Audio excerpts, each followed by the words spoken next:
Assalamualaikum warahmatullahi wabarakatuh. Kami dari kelompok 3 Indralaya akan menampilkan video pembelajaran mengenai fotosintesis. Sebelumnya, saya mohon izin untuk memperkenalkan anggota kelompok kami. Saya sendiri Irfan Afandi dari Prodi Pendidikan Kimia Universitas Sriwijaya, ditemani oleh rekan saya. Saya Syagia Putri Utami dari Pendidikan Kimia Universitas Sriwijaya. Saya Muhammad Rafensa Haidar, mahasiswa PMM dari Prodi Pendidikan Kimia Universitas Negeri Surabaya. Saya Novia Aquaristi Huta Barat dari Pendidikan Kimia Universitas Sriwijaya. Tujuan pembelajaran.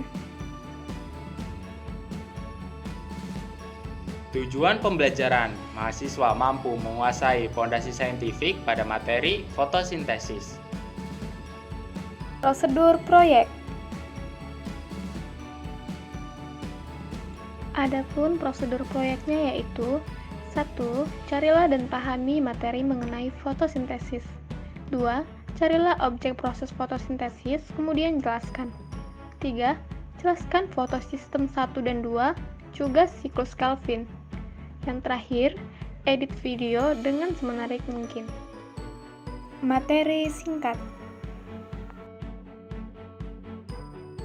Fotosintesis adalah proses biokimia pembentukan zat makanan seperti karbohidrat yang dilakukan oleh tumbuhan, terutama tumbuhan yang mengandung zat hijau daun atau klorofil. Hanya makhluk hidup yang berzat hijau daun atau yang berklorofil yang dapat mengolah materi anorganik menjadi organik melalui proses fotosintesis. Pada dasarnya semua organ berperan dalam fotosintesis. Akar adalah organ menyediakan bahan baku fotosintesis dari dalam tanah seperti air dan garam mineral. Batang mengantarkan air dan garam mineral ke daun, kemudian menyebarkan hasil fotosintesis ke seluruh daun. Akhirnya proses fotosintesis sendiri terjadi di daun. Berikut ini adalah gambar bagian daun yang berperan dalam proses fotosintesis. Yang pertama adalah bagian epidermis, yaitu bagian transparan agar cahaya dapat masuk. Kemudian ada mesofil palisade yang mengandung sebagian besar kloroplas atau terdapat klorofil, tersusun dalam lajur-lajur seperti pagar. Ada mesofil spons, yaitu sel yang tersusun longgar agar udara dapat lebih mudah berdifusi. Xilem, yaitu pembuluh yang membawa air ke daun. Floem, yaitu pembuluh tapis yang menyebarkan hasil fotosintesis ke seluruh tubuh tumbuhan. Dan stomata, yang banyak terdapat di epidermis bagian bawah, sebagai tempat masuknya karbon dioksida dan keluarnya oksigen saat fotosintesis. Pada saat respirasi, oksigen masuk dan mengeluarkan karbon dioksida. Stomata dikelilingi oleh sel penjaga. Yang terakhir kutikula, yaitu kutikula berfungsi mengurangi hilangnya air melalui epidermis. Sampel atau objek yang digunakan. Sampel atau objek yang digunakan adalah tumbuhan berklorofil seperti bunga pacar air. Fotosintesis merupakan proses yang dilakukan oleh organisme autotrof dengan menggunakan energi dari cahaya matahari yang diserap oleh klorofil untuk membuat bahan makanan dari molekul sederhana menjadi molekul yang lebih kompleks. Berikut adalah reaksi dari fotosintesis. Dari reaksi tersebut, terlihat bahan yang digunakan untuk melakukan fotosintesis yaitu karbon dioksida dan air, yang kemudian diubah menjadi karbohidrat dan oksigen dengan bantuan foton yang diserap oleh klorofil. Proses fotosintesis pada tumbuhan.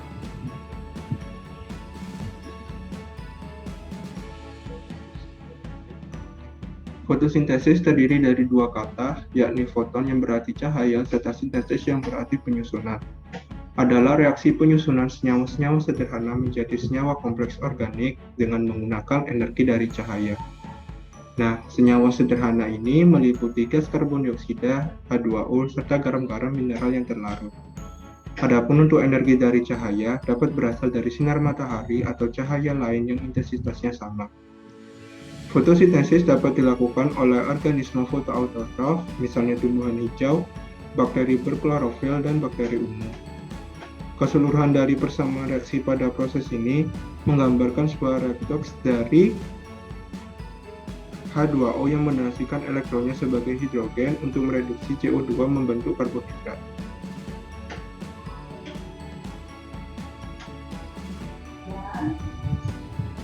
Reaksi terang dan siklus Kelvin.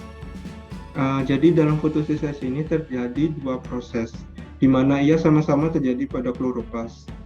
Pada reaksi terang, klorofil dan pigmen fotosintesis lainnya menyerap energi cahaya dan mengubahnya sebagai ATP dan NADPH, dan secara menerus gas oksigennya terbentuk.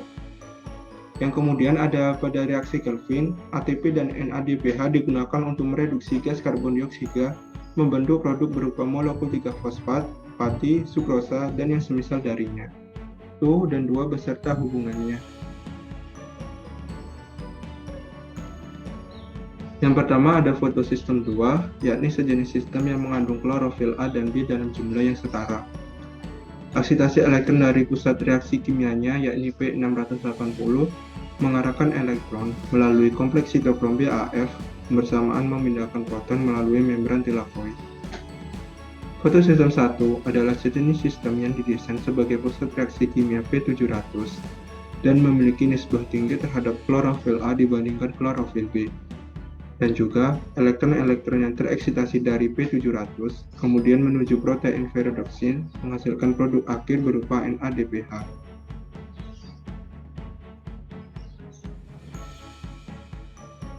Kemudian ada hubungan dari fotosistemnya, yakni ada aliran elektron non-siklik, di mana ia memiliki rantai transfer elektron yang lebih panjang dan menggunakan fotosistem 1 maupun fotosistem 2, di mana di dalamnya berlangsung 3 proses, meliputi proses fotolisis, yaitu pemecahan air oleh cahaya menghasilkan 2 ion hidrogen dan 1 atom oksigen.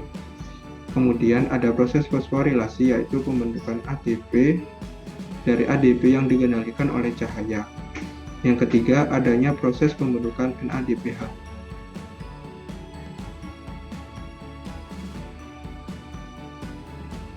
Yang kemudian ada juga yang bernama aliran elektron siklik. Aliran elektron siklik ini melibatkan fotosistem 1 saja. Aliran elektron ini memiliki rantai transfer elektron lebih pendek dan bertujuan untuk menambah pasokan ATP. Ringkasan mekanismenya sebagai berikut. 1. Klorofil A P700 pada fotosistem 1 menyerap cahaya dan melepaskan elektronnya sehingga menjadi klorofil A+. Kemudian, elektron berenergi tinggi dari klorofil A dilepaskan, kemudian ditangkap oleh akseptor primer fotosistem 1. Yang ketiga, elektron pada akseptor primer fotosistem 1 dialirkan ke ferrodoksin. Yang terakhir, elektron dari ferrodoksin dikembalikan ke klorofil A+, fotosistem 1 melalui kompleks sitokrom, sehingga klorofil A menjadi pulih kembali. Reaksi dalam siklus Kelvin fotosintesis menghasilkan senyawa kimia berenergi tinggi, yaitu NADP dan ATP yang digunakan untuk reaksi reduksi CO2 yang menghasilkan glukosa. Adapun persamaan reaksi dari glukosa adalah CO2 plus NADP plus H plus menghasilkan glukosa plus NADP plus ADP plus PI. Hasil berupa glukosa dimanfaatkan untuk kebutuhan, sedangkan RUBP akan masuk kembali ke dalam reaksi selanjutnya dan masuk ke dalam siklus Kelvin. Begitu seterusnya. Hasil dari tahapan siklus Kelvin. Urutan perubahan yang terjadi pada 3 tahapan siklus Kelvin berturut-turut adalah RUBP, PGA, PGAL, glukosa. Hasil dari siklus Kelvin atau reaksi gelap, glukosa C6H12O6, ATP, dan NADP. Pembahasan.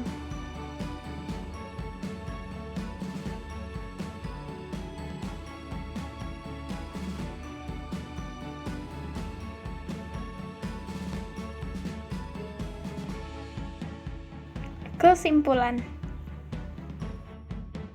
Kesimpulan yang dapat kita ambil yaitu 1.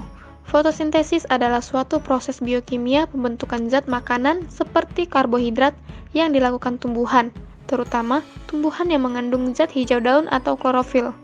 2. Proses fotosintesis sendiri terbagi menjadi 2, yaitu reaksi terang dan reaksi gelap. 3. Fotosistem adalah sekelompok pigmen yang merupakan satu kesatuan alat penerima energi cahaya. 4.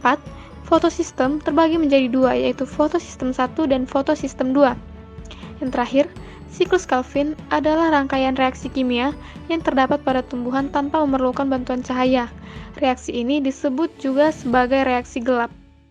Sekian video pembelajaran mengenai fotosintesis. Kami dari kelompok 3 Indralaya. Kepada yang sudah menonton, kami ucapkan terima kasih.